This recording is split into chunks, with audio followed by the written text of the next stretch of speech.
Bueno, ¿qué tal? Buen día, disculpen las demoras. Eh, hoy tenemos, para trabajar vamos a puntuar Cristina, Tocho y yo, vamos a trabajar el punto 3 de lo inconsciente que veníamos trabajando, los textos de la metapsicología freudiana. Bueno, no sé si vamos a poder hoy ver 3 y 4 y si no quedará, iremos viendo cómo armamos la reunión. Si hoy tomamos 3 y 4 un poco y completamos, según cómo se vaya dando el encuentro. Y si no, trabajaremos hoy el 3 y el próximo el 4. Porque bueno, cuando uno empieza a leer, por lo menos cuando yo empecé a leer, se me fueron abriendo cosas. Así que si me abro mucho, me avisan. Porque me costó un poco acotar porque empezaron a aparecer dudas, ¿no? Controversias que encontré en distintos psicoanalistas, bueno, distintas lecturas. Así que me pareció interesante dedicarme más especialmente a esta cuestión de las distintas lecturas, la propia y la que encontré en otros, también desde lo que es la traducción, ¿no? Porque por otro lado me parece que Freud en este apartado se pregunta si lo que sucede en el pasaje, si se trata de un pasaje, de un contenido a otro sistema, o si se trata de una transcripción, que también podríamos pensar como, bueno, si se trata de una traducción, o si se trata de un pasaje con otro quantum o con una variación en el contenido. Son todas cuestiones que se interrogan tal cual. Bueno, hago un breve punteo mini sin intentar ser exhaustiva de lo que se nos dijo en las reuniones anteriores para aquellos que no estuvieron o no pudieron repasar. Vimos un poco que lo inconsciente es más que lo reprimido, que la esencia de la represión no es aniquilar una representación representante de la pulsión, sino evitar que devenga consciente. Bueno, en este apartado vamos a ver un poco más qué pasa con el afecto, cuál es la meta que tiene en relación al afecto. También vimos en la página 170 algo que nos pareció interesante remarcar, que era esta diferencia que Freud ya señalaba entre cuerpo y anatomía. Hola. En el punto 2 se pregunta ya si se trata entonces de una transcripción de la representación de un sistema a otro o si se trata de un cambio de estado en la misma localidad. En la página 171, bueno, yo estoy, perdón, tomando esta versión, ¿no? También tengo el punto 2, el apartado 2. Estoy haciendo un breve punteo breve. También revisé Ballesteros por el tema de las traducciones, después voy a señalar concretamente qué encontré. Bueno, entonces en la página 171 se inclina a pensar que representaciones conscientes e inconscientes son transcripciones diversas, él ya esboza ahí su idea, y separadas en un sentido tópico de un mismo contenido. Es un mismo contenido transcrito de forma diversa.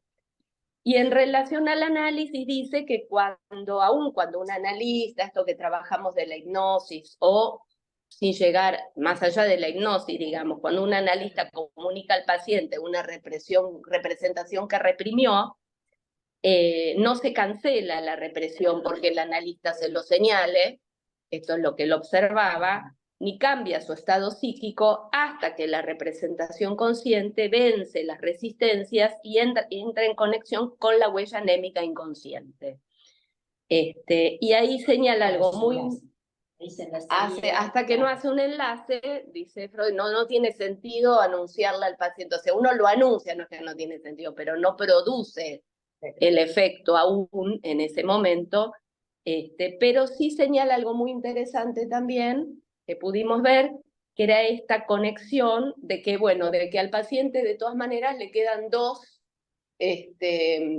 bueno, no sé cómo decir, dos recursos, dos opciones. No, dice, por un lado queda la huella auditiva de la representación señalada, la huella auditiva de lo señalado por el analista y la vivencia inconsciente que ha tenido. Entonces dice que hay una diferencia entre tener oído y tener vivenciado, pero que le quedan esas dos posibilidades, tener oído, tener vivenciado. Bueno, yendo entonces a nuestro apartado de hoy, los sentimientos inconscientes, empecé a investigar y en todos lados dicen, no, es muy complejo, es muy complejo. Dije, bueno, vamos a por ello. Lo que Freud hace en este apartado es empezar a trabajar claramente el punto de vista económico. Él lo llama un nuevo punto de vista, que viene a enriquecer el tópico y el dinámico, ¿no? Que van a constituir la metapsicología. Acá recién dice... Lo dice, van a constituir la metapsicología. Bueno, hasta acá él se circunscribió al debate acerca de las representaciones conscientes e inconscientes, pero va a iniciar diciendo entonces, bueno, ahora hay un nuevo problema, y se pregunta si existen emociones pulsionales, sentimientos, sensaciones inconscientes. Bueno, esto rápidamente lo responde y dice, no tiene sentido hacer esta oposición entre consciente e inconsciente para las pulsiones, ya que una pulsión nunca puede ser objeto de la conciencia, solo puede serlo la representación que es su representante. Bueno, acá yo ya empecé a buscar con Ballesteros, ¿cómo lo dice Ballesteros? Ballesteros no dice emociones pulsionales, dice impulsos instintivos. Bueno, ya sabemos que Ballesteros tradujo pulsión por instinto, ahí hay una gran diferencia en todo. Y por otro lado, cuando dice solo puede serlo la representación que es su representante, dice, aparece el concepto idea en Ballesteros, no representación, sino idea.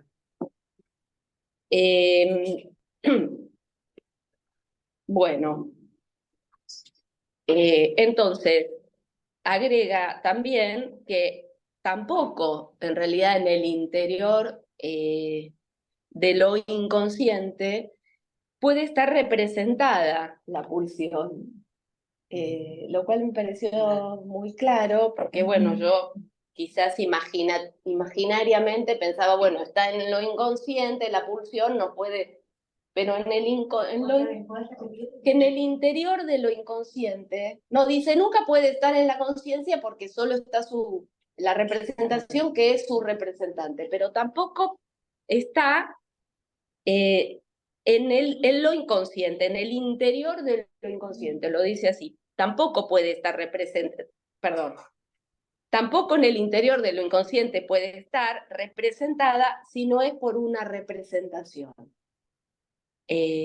Sabemos de la pulsión entonces porque ésta se adhiere a una representación y sale a la luz como un estado afectivo.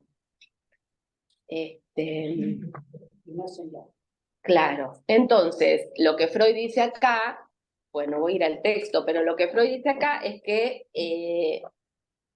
cuando hablamos de sentimientos inconscientes, etcétera, en realidad es que estamos haciendo un uso lingüístico. Dice, es un descuido, porque no sería correcto expresarlo así desde el punto de vista técnico, ¿no?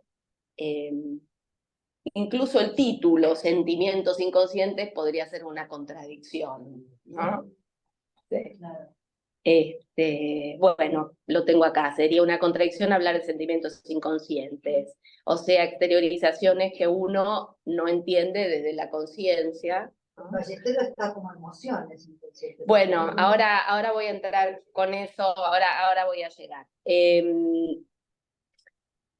En la página 173, en el inicio de este apartado, dice: el hecho de que un sentimiento sea sentido y por tanto que la conciencia tenga noticias de él es inherente a su esencia. Acá Freud utiliza un modo de hablar que a mí me parece que él siempre usa y que Lacan lo tomó mucho en cuenta, que es falta la condición inconsciente. Freud muchas veces dice falta o sustrae, trabaja la represión en el sentido de la sustracción, bien, y eso me pareció interesante porque Lacan lo va a tomar, ahora lo vamos a ver en el seminario 6, pero bueno, cuando habla de la memoria, Freud también, ahora no me acuerdo en dónde, encontré una manera muy linda, muy poética, que él dice que se le sustrae al recuerdo. Se le sustrae, no dice se olvida, sino que habla de la sustracción. Después voy a buscar un poquito mejor, pues no recuerdo dónde era. Pero bueno, ¿Qué se le sustrae, perdón? no, estaba diciendo con esta, lo usé de ejemplo para decir, no, acá no lo dice así, acá dice que falta la condición inconsciente.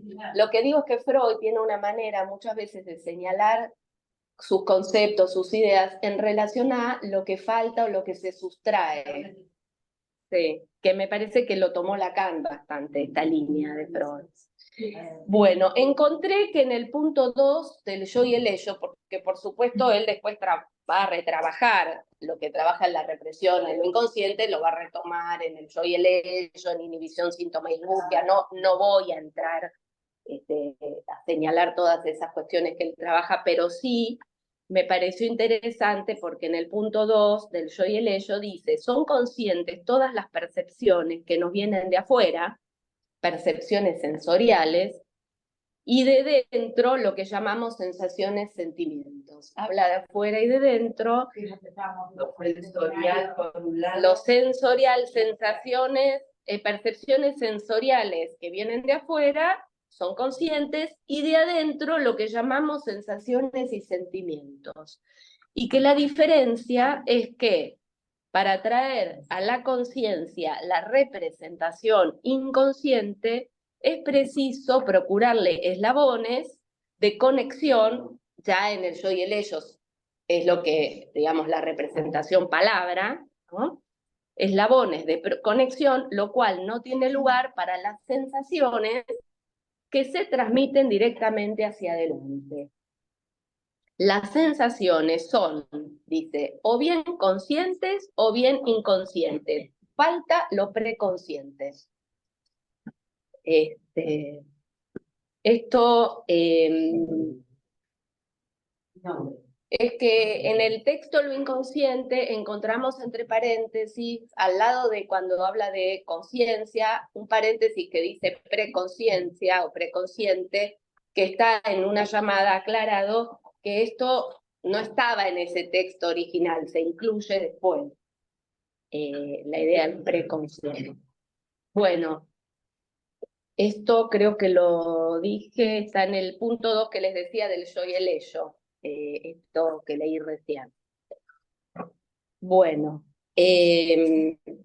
entonces, también en la represión, en la página 147 de ese mismo tomo, en la represión, cuando separa la representación del monto de afecto, dice: consideramos la represión de una agencia representante de la pulsión. La observación clínica, dice, nos obliga a descomponer lo que hasta aquí concebimos como unitario.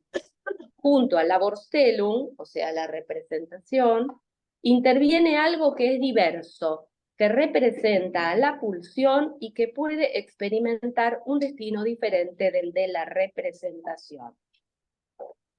Esto está en la página 147-48 de la represión, donde habla del factor cuantitativo, claramente. Dice: el factor cuantitativo de la agencia representante de la pulsión tiene 3 destinos. Bueno, ahí ya habla de los destinos, ahora lo vamos a ver, y del afecto principal. Pero bueno, la página 147 de la represión es donde claramente hay un párrafo que inicia con la cuestión de la agencia representante y de cómo se separa labor stellum. ¿Estás en el punto 4? No, en la página 147 de la represión. Ah, de otro. De la represión. La represión. La represión. Anterior. Claro, no, porque el punto 4 acá se llama tópica y dinámica de la No, represión. yo me estoy trabajando el punto 3, pero estoy haciendo un breve salto por diferentes textos de Freud donde me fue llevando la lectura del punto 3. Por un lado, recién señalaba el punto 2 del yo y el ello, esa pequeña lectura que hice para diferenciar, ¿no?, las representaciones de las o percepciones de las sensaciones o sentimientos inconscientes. Por otro lado, me llevó a este párrafo de la represión, donde separa representación y monto de afecto. Este párrafo generó bastantes controversias en los psicoanalistas porque, bueno, encontré un artículo de Ritvo, me resultó muy difícil, pero bueno, lo señalo para que lo tenga en cuenta aquel que quiera profundizar un poco, donde él trabaja esta cuestión de si decir la agencia representante de la pulsión o no decir agencia representante de la pulsión. Lo que a mí me parece importante señalar es que cuando Freud habla de agencia, lo que está marcando es lo que él llama, como decía recién, una unidad. Una unidad, ¿sí? Ahora vamos a ver. En principio, repasemos, porque esto está en la represión, pero lo podemos repasar. Hay 3 destinos del factor cuantitativo. La pulsión es sofocada por completo, la pulsión sale a la luz como un afecto coloreado cualitativamente de un modo o de algún otro modo, o la pulsión se muda en angustia, ¿no?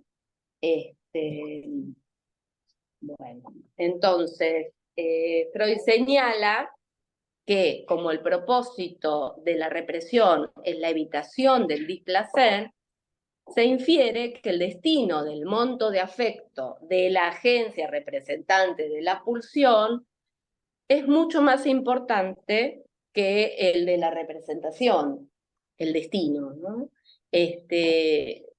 Entonces, lo característico del mecanismo de la represión es la sustracción de la investidura energética o libido, y la tarea genuina es la finiquitación del monto de afecto, podríamos decir, ¿no? De esta operación vamos a tener los síntomas como secuela.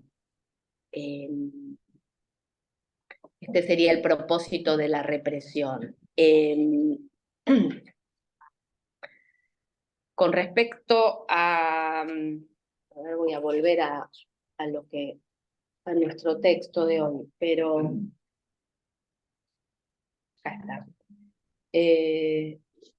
Lo que dice Freud es que acá también vuelve a hablar de los destinos, dice en la página, bueno, este es el 174.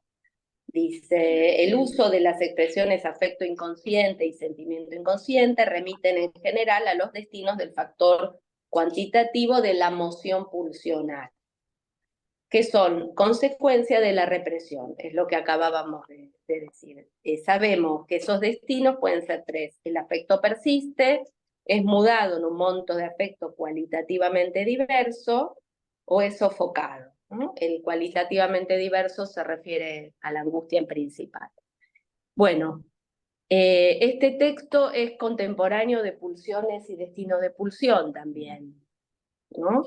Y ahí él señala la famosa cuestión de que la pulsión es un concepto fronterizo entre lo anímico y lo somático, que es como un representante psíquico de los estímulos que provienen del interior del cuerpo, como una medida de exigencia de trabajo, dice, que se le impone a lo anímico a consecuencia de su trabazón con lo corporal.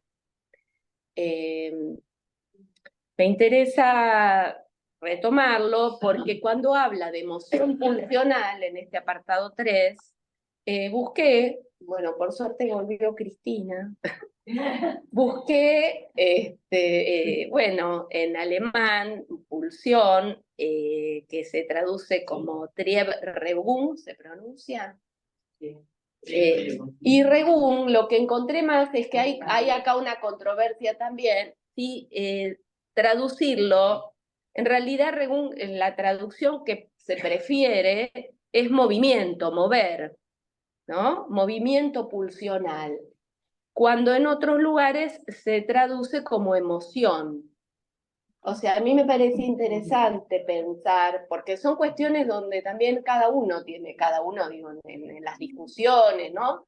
En su meditación, ver si, bueno, si moción pulsional nos lleva más a una idea de movimiento. Yo pensaba, como Freud señala que la pulsión no está.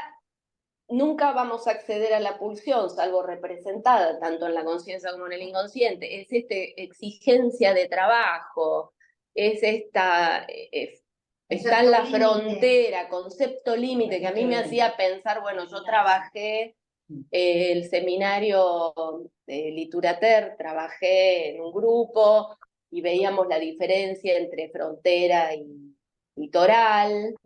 Entonces pensaba la pulsión, bueno, como... También como el eco en el cuerpo de que hay sí, Claro, entonces pensaba, bueno, es un empuje constante, pero no es un choque, es un empuje parejo, constante, parejo, digo, entre comillas, en el sentido que es persistente.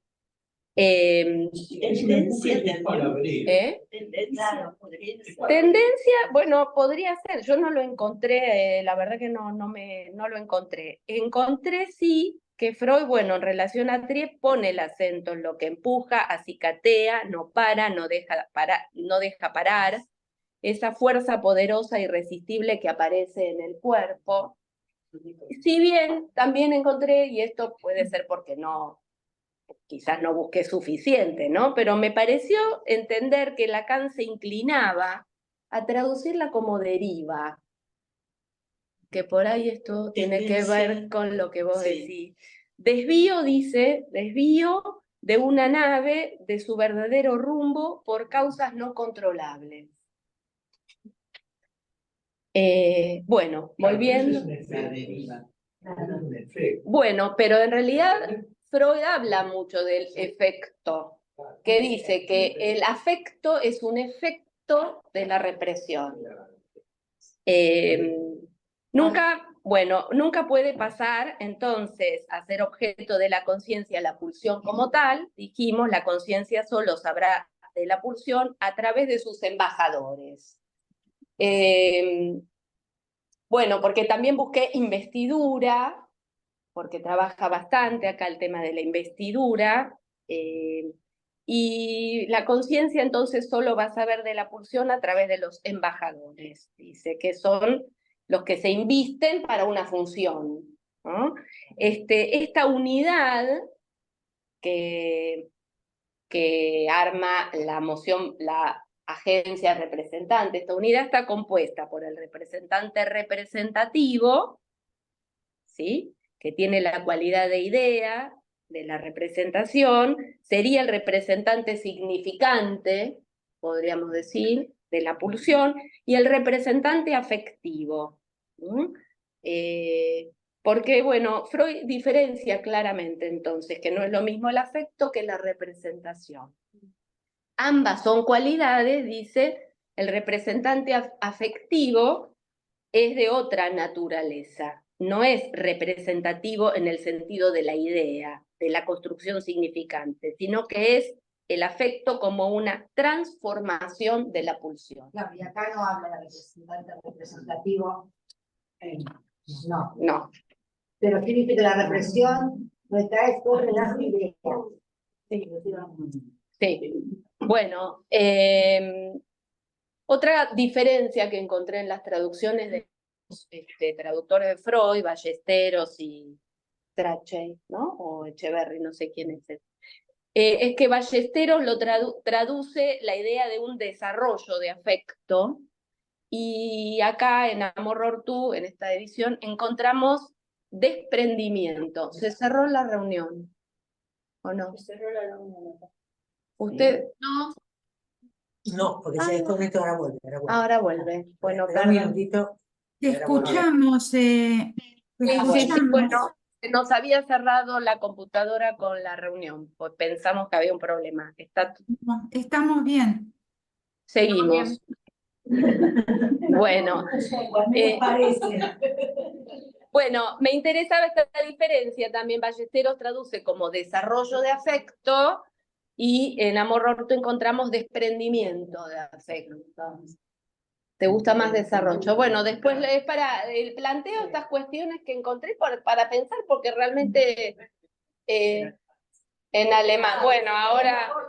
Claro, bueno, preciso desarrollo de bueno, entonces en este punto, desprendimiento de afecto. Lacan, entonces, como les decía, y esto está señalado en la página 175 en Freud, y de acá lo toma Lacan. Lacan decía que el afecto es la angustia, del que habla acá, del que hablamos. Este afecto no miente, dice Lacan, no engaña. Se impone cuando faltan las palabras, ¿no? Cuando falta el representante representativo, cuando se produce esta división de la unidad, podríamos decir, a la que apuntó la represión. El amor es un afecto, pero el amor miente, dice Freud Lacan, perdón, en el seminario 8. Incluso el odio, que es su reverso. Y habla de las pasiones fundamentales, no las voy a trabajar, pero las señalo: amor, odio e ignorancia. El estudio de los sentimientos, creo yo que nos ayuda a comprender un poco la cuestión del monto de afecto, que también, digamos, como muchas, se va nombrando de distintas maneras, ¿no? A lo largo de la obra. Entonces, bueno, está para pensar. Acá lo traducen como affect, a ver, Cris, affect betrag, ¿puede ser? Monto de afecto. Affect con una T, betrag. Bueno, los sentimientos, no está, son cosas que yo fui aportando, pero los sentimientos son relativos a las sensaciones, entonces dijimos, y lo que puede ocurrir, y de hecho creo que es lo que ocurre, dice Freud aparte, son muchas veces erróneamente percibidos por la conciencia, porque la represión la represión actúa sobre la representación, la Vorstellung, ¿no? La representación genuina, dice, y el afecto se tiene que enlazar a otra representación sustitutiva, ¿no? En ese punto, dice, llamamos inconsciente a la emoción afectiva cuando restablecemos el enlace original y correcto entre la representación, la Vorstellung, y el monto de afecto, que yo no sé pronunciar bien, affect betrag. Ok. Pero en realidad, estrictamente hablando, nunca fue inconsciente, ¿no? Ya que siempre llegó a la conciencia. Él vuelve a decir acá, pero lo dice en la página, bueno, en Amor Ortú, en la página 174, dice: ante todo puede ocurrir que una emoción de afecto o sentimiento sea percibida, pero erradamente, por el error de percepción. Y hay una página que yo no sé si pasa en pero tenemos también que la coerción, el desarrollo de afecto, es el verdadero fin de la represión. Sí. Que su labor quede incompleta cuando ahora voy a llegar, pero ahí está donde dice desarrollo de afecto, ¿eh? A diferencia de lo que dice. Bueno, este es el punto. Generalmente la represión fracasa en el dominio del factor cuantitativo, dice Freud, y eso es la representante de los efectos. Dice que son los afectos. Factor cuantitativo consigue el desarrollo de efecto, lo consigue porque pulsa por surgir, por descargarse a cualquier representación que lo permita, ¿no? Por eso la represión es un mecanismo costoso para el psiquismo, porque una vez producida esta represión de la representación, tiene que continuar en la representación que sigue trabajando. Siempre va a tener que estar transfiriendo ese monto de afecto a otra representación. Por eso nunca es de una vez y para siempre. Claro. Y por eso, bueno, lo va a ver más Cris eso, pero habla, Echeverry tradujo represión secundaria como esfuerzo de dar caza. ¿No? Sí. Bueno, hoy... Una tradición. Porque la represión es fundamentalmente, como está planteado en este caso. Espera que no sé si te van a escuchar. ¿Lo escuchan, Osvaldo? Termino yo. Sí.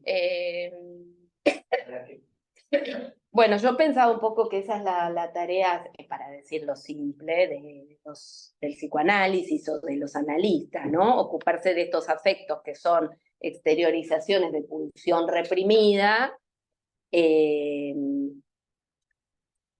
no hacer un maternaje sustitutivo, ¿no? Sino, claro, detectar estos montos de afecto que están desasidos de la representación original, efecto de la represión, obviamente, que se descargan en estas representaciones sustitutivas, que adquieren intensidad desproporcionada, desmedida, y que devienen los síntomas. Entonces, bueno, creo que esto es lo que Freud intenta en esta época ubicar, ¿no? Bueno, varias veces dice que se ve más claramente en el estudio de los sueños que en los síntomas, las neurosis, bueno, que son la vía regia. Bueno, volviendo un poco al texto, en la página 175 de Amor Ortu dice que la conciencia maneja la afectividad y la motilidad, y que, o sea, las emociones y la acción, pero que la afectividad también se ve, bueno, perdón la redundancia, afectada con el sistema inconsciente, que hay contaminaciones posibles, dice, ¿no? Que la descarga de afecto parte del sistema inconsciente, pero tiene que esperar a que aparezca una representación sustitutiva dentro de la conciencia, preconciencia, ¿no? Entre paréntesis, para que se pueda descargar. Hay una pugna, ¿no? Constante. Cualquiera fuera el afecto que se intentó desalojar vía la represión del representante, va a aparecer en la conciencia como angustia. Cuando hay represión, la unidad representación-afecto se rompe. No sé cómo estamos, ¿sigo un poco? Sigo, ¿no? ¿Sigo un poquito? Sí. Sí, hasta la... Aunque entonces hoy trabajamos el punto 3 y la que viene el 4, ¿qué piensas? Ustedes lo vayan a organizar.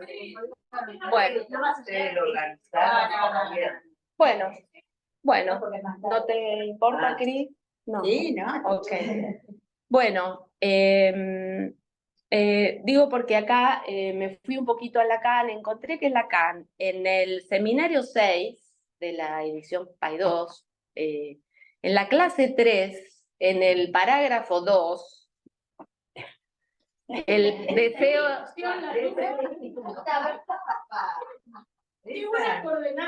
No, lo digo porque para que los demás cuando quieran lo busquen, porque está ahí,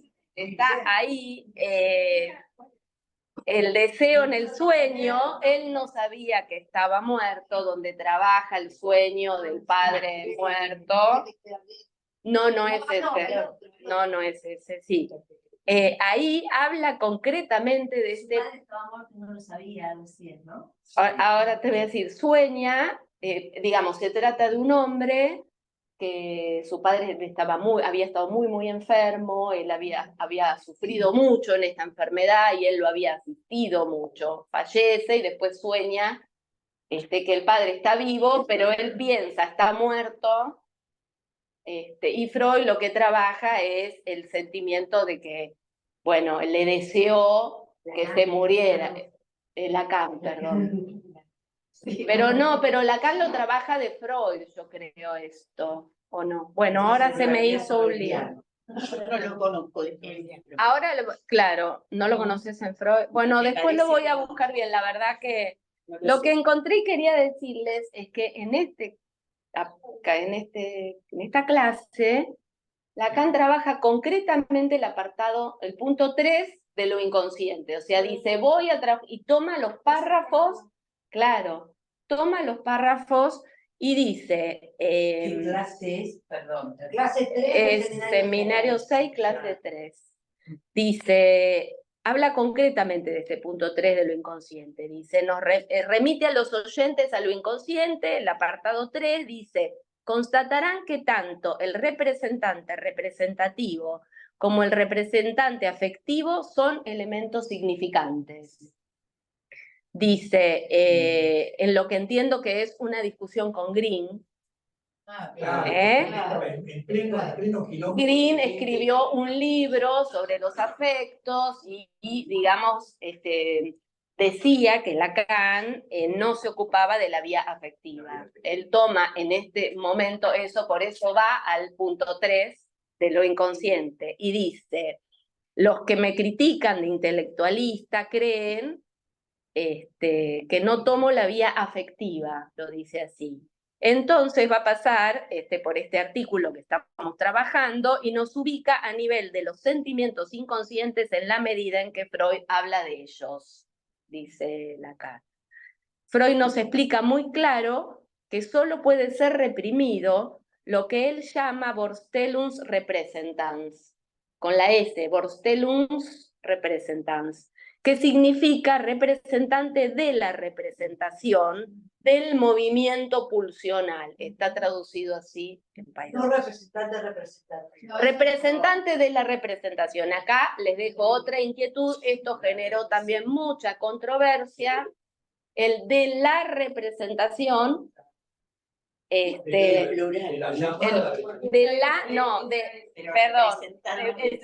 la destinación es el genitivo. Claro. Bueno, pero es una plural. No es igual. De la representación. El que sea de la, claro. Del sustantivo en genitivo.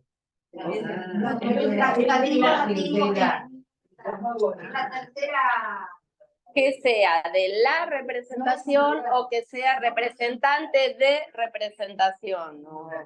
¿Por qué? Porque en una, que es el de Lacan se inclina por la representación, ahí estaría habiendo es una representación, en cambio en la otra es como una cualquiera podría ser. Claro. Ahora lo voy a buscar. Representante representativo. A ver, les quiero decir que encontré un colega que estaba conmigo en este grupo de lectura, Juan Pablo, trabaja en un artículo que debe haber presentado en algún congreso o en alguna jornada, justamente el tema de la traducción del concepto Vorstellungsrepresentans. Y lo que dice es eso, que para Lacan ubica la diferencia en que él dice representante de la representación. El representante no es la representación, representante de la representación. Entonces no es la representación. Mientras que, por ejemplo, Laplanche usa representante representativo o representante de representación, y ahí el representante solo es una representación entre otras.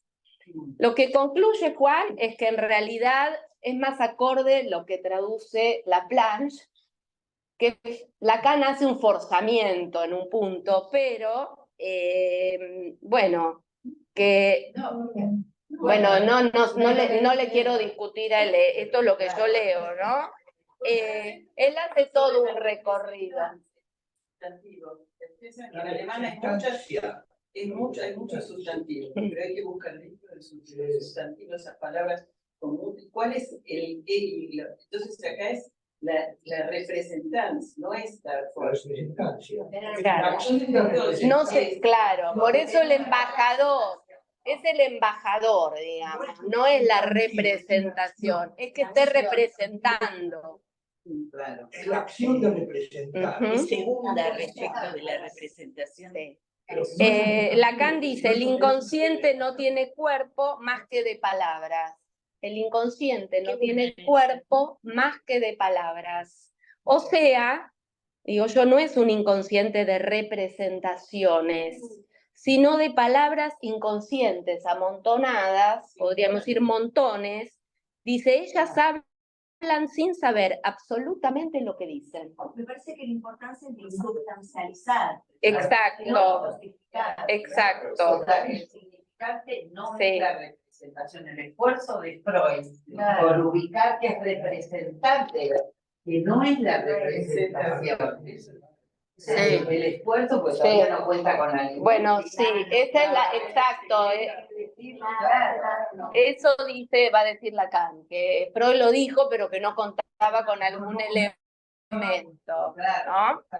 Sí. No contaba con la significancia. Bueno, esperen porque no van a escuchar los demás lo que... entonces esto es lo que va a trabajar Ritvo en su artículo, exactamente, lo representante de la representación, y explica él esto. Es muy interesante, bien difícil para mí, pero bueno, todas estas cosas yo se las puedo pasar a quien necesite, quiera abordarlas. Freud nos explica muy claro que, bueno, solo puede ser reprimido lo que él llama la Vorstellung representat, que significa representante de la representación del movimiento pulsional. Lacan lo llama incluso unidad de emoción pulsional en este seminario 6, a la que debemos tomar como unidad objetiva, dice Lacan, al menos traducido por... Hay dos. Dice, no hay ambigüedad, esto es textual de ese seminario, no hay ambigüedad, no es cuestión de considerar la unidad de emoción pulsional como consciente o inconsciente. Debemos tomarla como un concepto objetivo, una unidad objetiva. Y dice, es apenas lo que es, a saber, un fragmento aislado de realidad que concebimos como algo que tiene su incidencia de acción propia. Un fragmento aislado de realidad que concebimos como algo que tiene su incidencia de acción propia. Sin embargo, es. Sin embargo, es. Sí. En el sentido bien en negrita. Enigmática la frase. Sí. Bueno, y después en el seminario 11,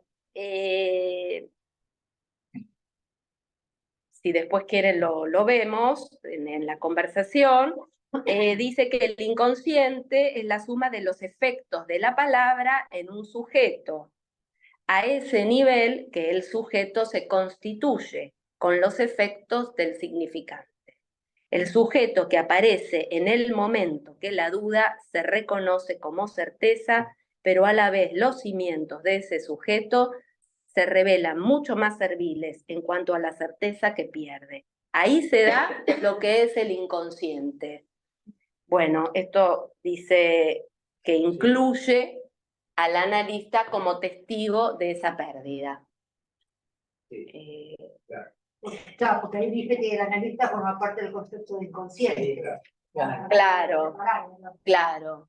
Y a mí me parece que también de algún modo Freud venía abordando esto, de algún modo. Lo que pasa es que no le termina de...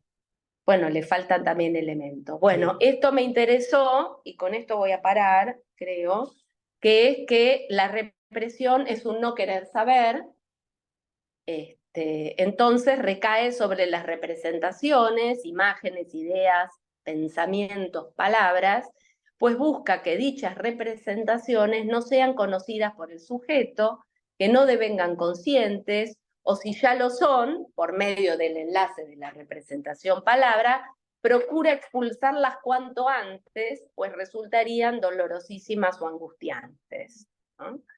Se destacan entonces estos dos aspectos, la representación y su respectivo monto de afecto, o sea, su investidura, que se expresa como displacer generalmente, también puede ser como placer, en suma como una sensación, ¿no? Es investido, reforzado, aumentado por los procesos excitatorios de la pulsión, en tanto ésta se produce de manera constante desde su fuente, bueno, orgánica, dice Freud. Bueno, entonces creo que me parece que trabajamos este punto, no sé si... me faltó una sola cuestión que lo dice claramente en la 174 abajo, que dice que hay una diferencia. Los afectos son procesos de descarga y se perciben como sensaciones, y las representaciones son investiduras, o sea, cargas, catexias de huellas némicas. Esta es una diferencia que también hace... Esta te dice que las ideas serían las cargas típicas y que los afectos serían las descargas. Claro. Entonces, sí, esto es importante, bueno, también para articular, ¿no? Bueno.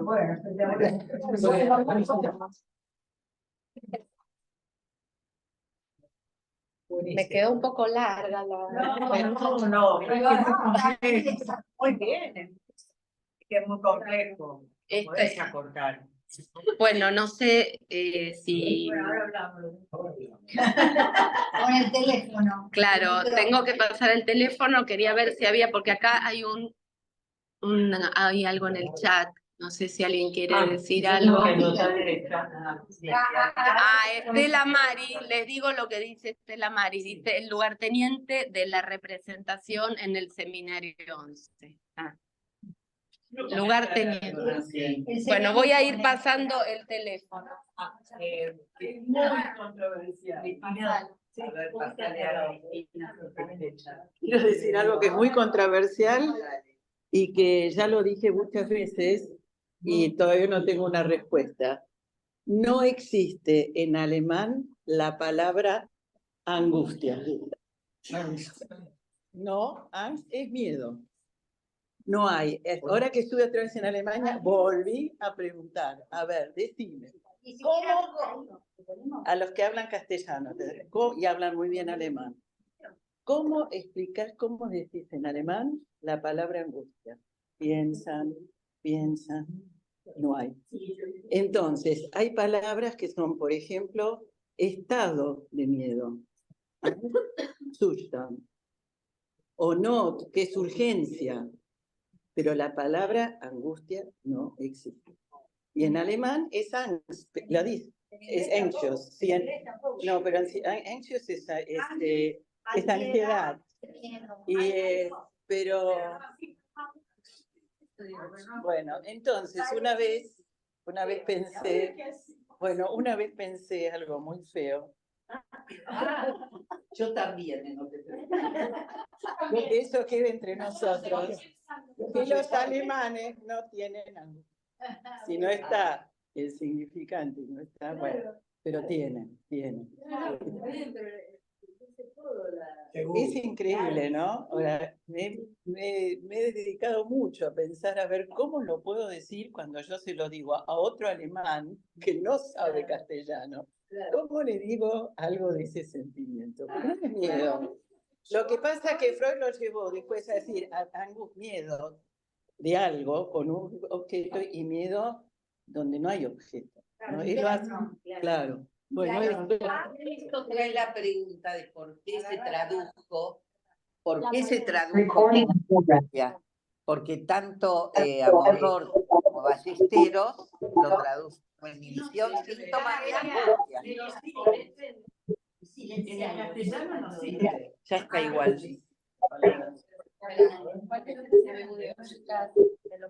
Te lo digo. Era el de Paula. Sombra, vaso, piba.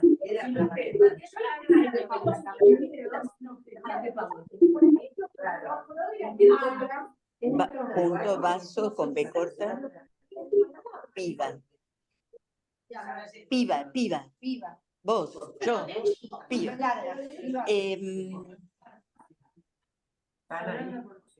Sí, y que por favor silencien los micrófonos. Eso. Sí, no importa, pone y 4.000 pesos. No, sí, no estoy escuchando. Porque habla de la cuestión de... ¿Verdad que están pasando?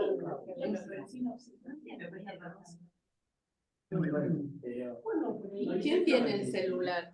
Por ahí es hoy está el de Ingrid Meiner. No, no está cambiado. Bueno, Estela quería hablar. Bueno, ¿Cómo hago? no sé si se escucha. Sí, se escucha. Bueno, gracias Mariela por toda tu búsqueda, porque la verdad que es un texto así de cortito y así de casi inentendible, la verdad, ¿no? Bueno, en las primeras voy a decir algo de Freud, de un texto que escribe Freud entre los años 1992 y 1998, me parece, o 99. Será 1008. Perdón, 1892, 1899, creo. Que son las primeras aportaciones a la teoría de las neurosis.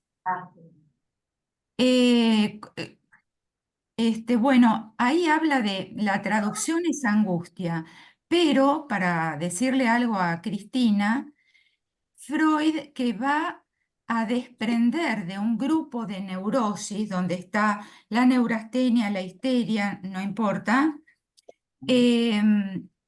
la cuestión de la espera angustiosa. Ese es el término que usa allí, la espera angustiosa.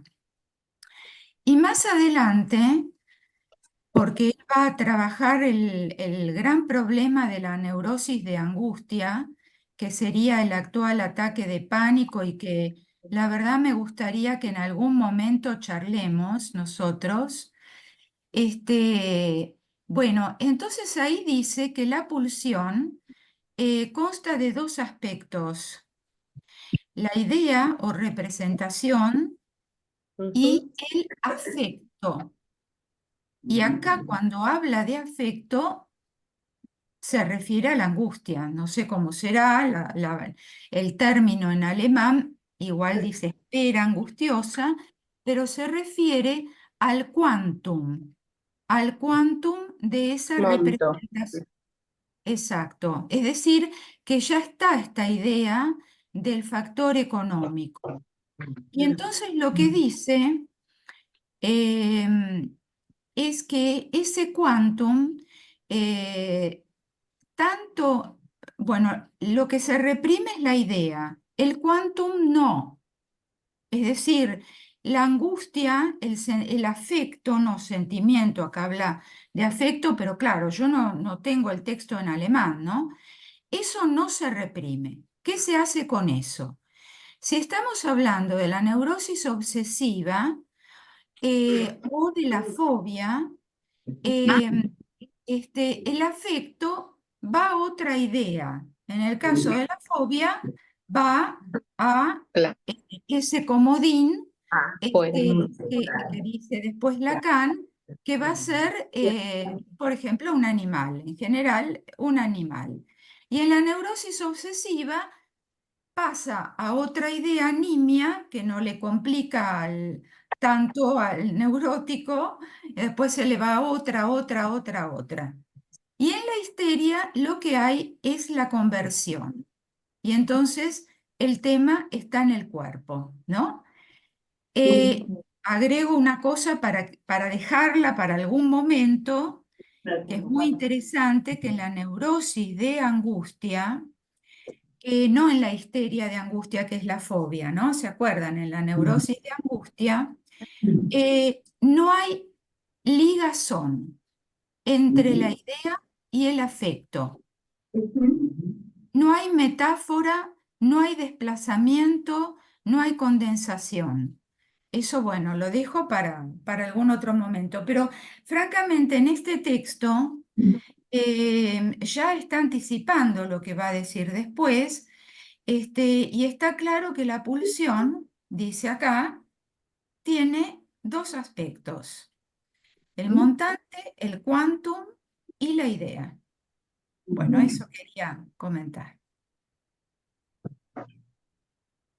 Sí. No, yo lo que quería plantear es esta lectura, digamos, que estamos haciendo de Freud, en el sentido de que me parece que habría dos cosas que ubicar, que me parece que uno no puede negar que uno ya las tiene en la cabeza, ¿no? En sus meditaciones, digo yo, ¿no? Que uno ya las tiene en la cabeza, que son este atravesamiento y este cierto desplazamiento que provoca en la teoría Lacan sobre el planteo freudiano, porque me parece que a mí por lo menos me pasa, que es como que uno quiere, digamos, ver, digamos, lo que plantea Freud, y lo quiere ver, y lo quiere ver, y lo quiere ver, pero de alguna manera a mí me mueve dos cuestiones que tienen que ver, me parece que es lo que traslada a Lacan. Traslada teóricamente sobre, por supuesto, como él dice, sobre la base freudiana, porque el que lo descubrió es Freud, no fui yo. Entonces, hay dos planos que uno, en la lectura, digamos, de Freud, me parece que insisten. Uno es que Freud está en este tipo en este tiempo, está planteando toda una cuestión que todavía no le ha dado lugar al más allá del principio del placer. Entonces, evidentemente, él está trabajando la represión sobre aquel aspecto que en el principio del placer figura como displacer. O sea, la represión es sobre el displacer. Y entonces es como si uno dice, bueno, pero, por ejemplo, uno quiere entonces reprimir, por ejemplo, lo que estamos viendo ahora, ¿no? Uno quiere reprimir la angustia. Pero también la alegría está fuera, digamos, de aquello que no se puede reprimir. Cuando uno siente alegría, pero lo que pasa es que eso está ya fuera de la represión sobre aquello que es displacer. ¿Se entiende? O sea, que cuando uno está trabajando solamente, digamos, con el quantum que traía Freud en relación al principio del placer, tiene que ubicar esta cuestión.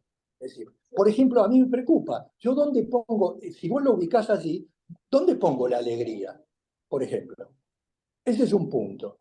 Y el otro punto es que efectivamente Freud no tiene el instrumento que da la significancia, es decir, no tiene el instrumento que uno lo ve a través de Saussure como hace Lacan. Entonces, esto ya se dijo acá, o sea, es difícil, se te hace muy difícil trasladar lo que plantea Freud al hecho de un significante, digamos. Porque el significante ya es tres. El significante es real, imaginario y simbólico.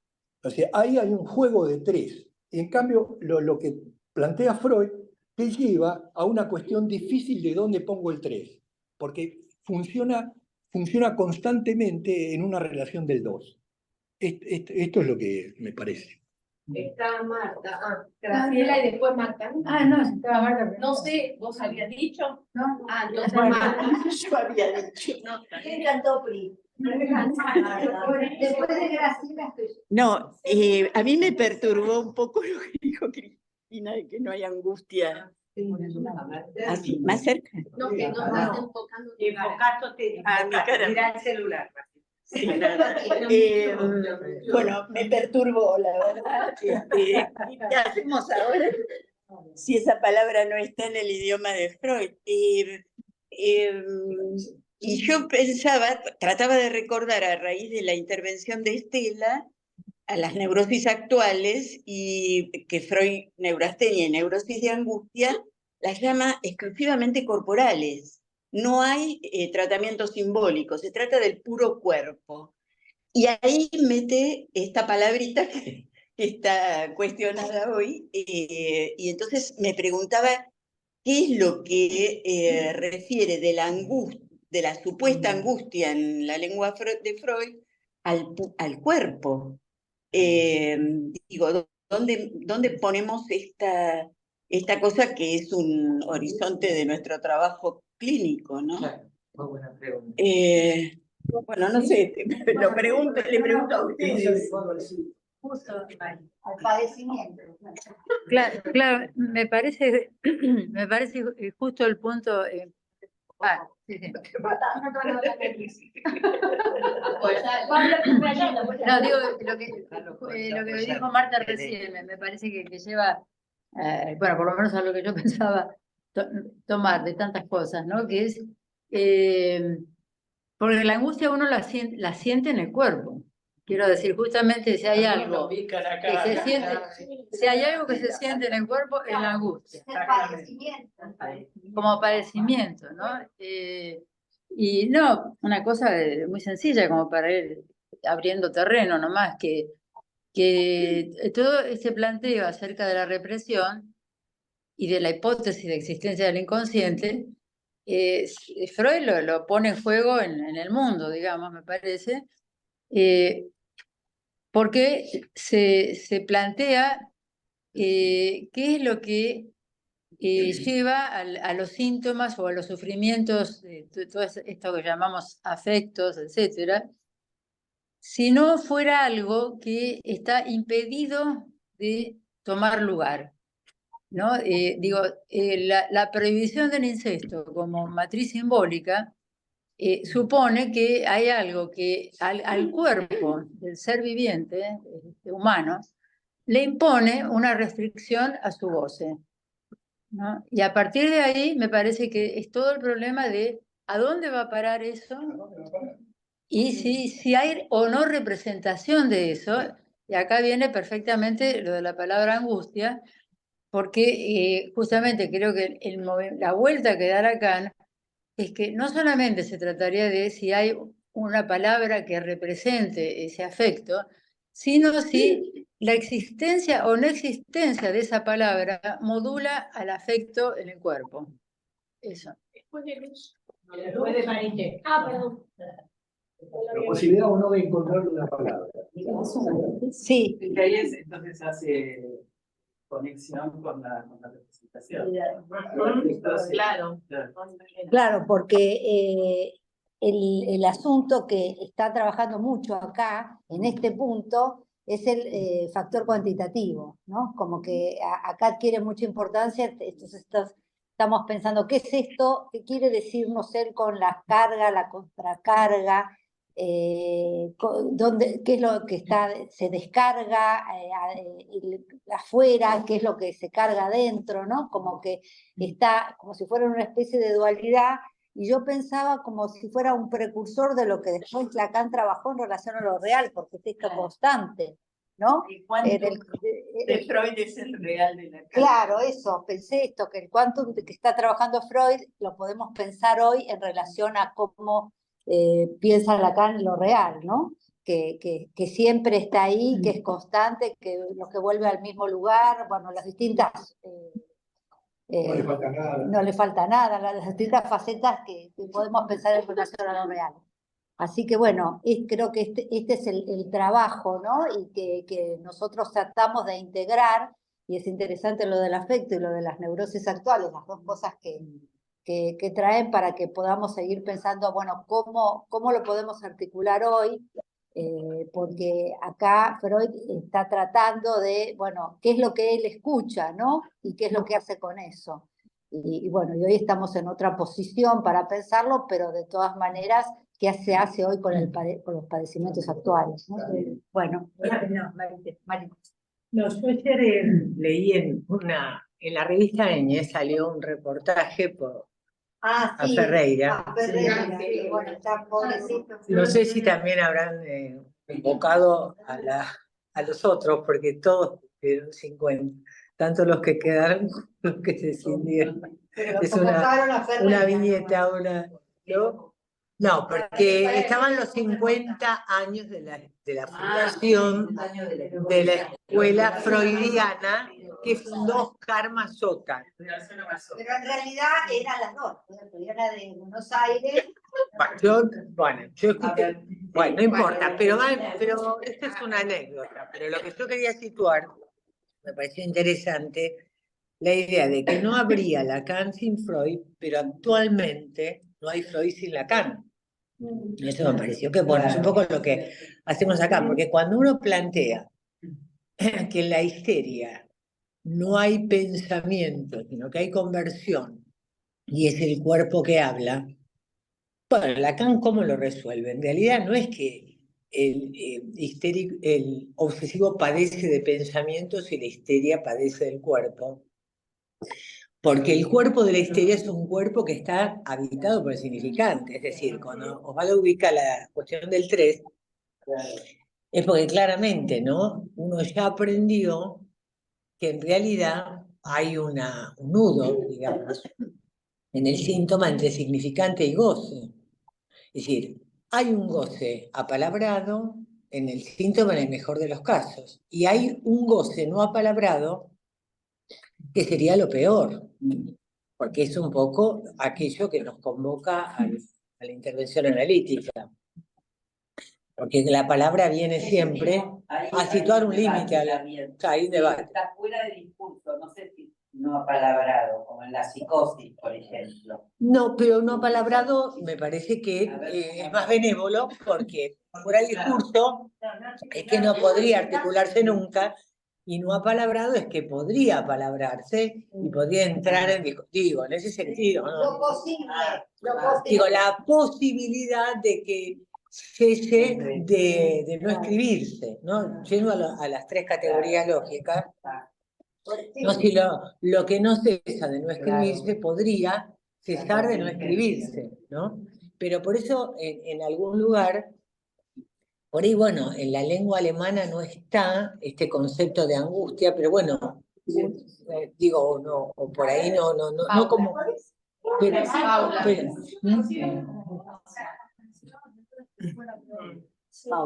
Paula. En relación a esto que decía Cristina, bueno, antes quería decir que me quedó como picando esto que Freud define, dice de la pulsión que se empuje y que no para, y después cómo las investigaciones de Spitz toman esto y muestran que sí puede parar la pulsión, digamos, ¿no? En el sentido de que si no hay un desarrollo, como lo queremos decir, del afecto, la pulsión puede declinar hasta llevar a la muerte a un bebé, digo, ¿no? En el sentido de que necesita de otro ahí que sostenga. Claro, pero lo digo que es necesario, que no es que, bueno, está la pulsión y avanza, sino que, claro, que es necesario de la presencia de otro, claro, que constituya algo ahí de lo pulsional, del circuito pulsional. Pero después, en relación a lo que decía Cristina, que no es la primera vez que se lo escucho decir, yo, no sé, lo hemos charlado en algún momento, me pregunto si justamente el hecho de que no haya palabra para decir de la angustia en alemán no es lo que lo lleva a Freud a investigar sobre eso que no tenía cómo decirse. ¿no? Y empieza, bueno, a rodear eso que se le presenta y no tiene palabra.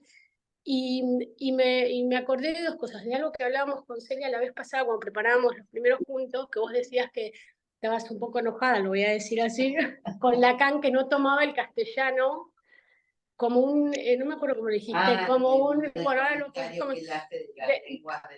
claro, claro, que menciona el alemán, el inglés y el francés como lenguas de la cultura. Claro, y no nombra y no menciona el castellano. Y yo pensaba ahora, bueno, es el castellano el que aporta la palabra. Claro, bueno, pero digo, tal vez no es menor que nosotros que hablamos castellano nos enteremos de que es el castellano el que aporta la palabra. Y también algo que habíamos conversado, esto de que a veces se repiten dentro de los trabajos y de los encuentros, se repiten frases, ¿no? Tipo eslogans de cuestiones teóricas. Y dice, bueno, ¿qué se dice con eso, no? Bueno, porque si la angustia no tiene palabra en alemán y Freud hace todo lo que hace, digo, tal vez no se trata de repetir, ¿no? ¿Y en inglés vos sabés cómo está dicha en inglés? No, me dicen que no, dicen que es ansiedad. Pero como ansiedad. No. Es sandwich. Es sandwich. Anxiety, ansiedad, va para otro lado. Es el término que usa Melanie Klein y va para otras cuestiones. Pero angustia sí existe en inglés. Sandwich, sí. Sí existe. El artículo de Freud, inhibición, síntoma y angustia. Sí. En alemán. Angst. ¿Y qué es? La traducción, miedo. Miedo. Miedo. Yo creo que hay algo, a mí me parece interesante lo que dice Paula y alguien que dijo si no está el concepto. Me parece que el concepto está. Y lo que agrega Paula, me parece que justamente es la imposibilidad de poner una palabra. Y ese real, en realidad, ¿no? que circunda y que por lo que leímos de Freud y lo que leímos de Lacan y lo que tenemos de la praxis, es que justamente eso no se puede nombrar. ¿Y qué hacemos nosotros? Decimos acá. La angst también es algo de angostamiento. Sí, pero Angosta. Pero, por ejemplo, todas las palabras que usa Freud con respecto a angst acá está en una lista enorme de conocimiento, miedo al conocimiento, miedo infantil, miedo a la castración, miedo al objeto, miedo al pene, miedo real, miedo a la esperanza, miedo social, miedo a la muerte, miedo a la separación. Todo eso lo usa con la palabra angst. Pero con lo cual siempre ligado a toda la psiquiatría alemana tiene un apego terrible al latín. Por eso, doctora, de la lengua se declina como el latín. Por eso hay 4 declinaciones. Perdón. Yo quería... No. Perdón. Pero me parece que la lengua española, y en ese sentido acuerdo con vos, que es una lengua que tiene latina, que tiene además muchísimos habitantes en el mundo, ¿no? No es, tiene mucho más que el francés, y mucho más que el inglés, y que el alemán. Me parece que justamente esta palabra que no tenemos en otros idiomas. Me parece que le pone un significado. Ahí está. Yo lo que quería... porque no quiero dejarlo picando esto, porque me parece interesante esta cuestión de que en angst no hay en alemán, digamos, una discriminación entre lo que puede ser angustia para nosotros respecto del miedo. Y es interesante el tema, porque vamos a lo clínico.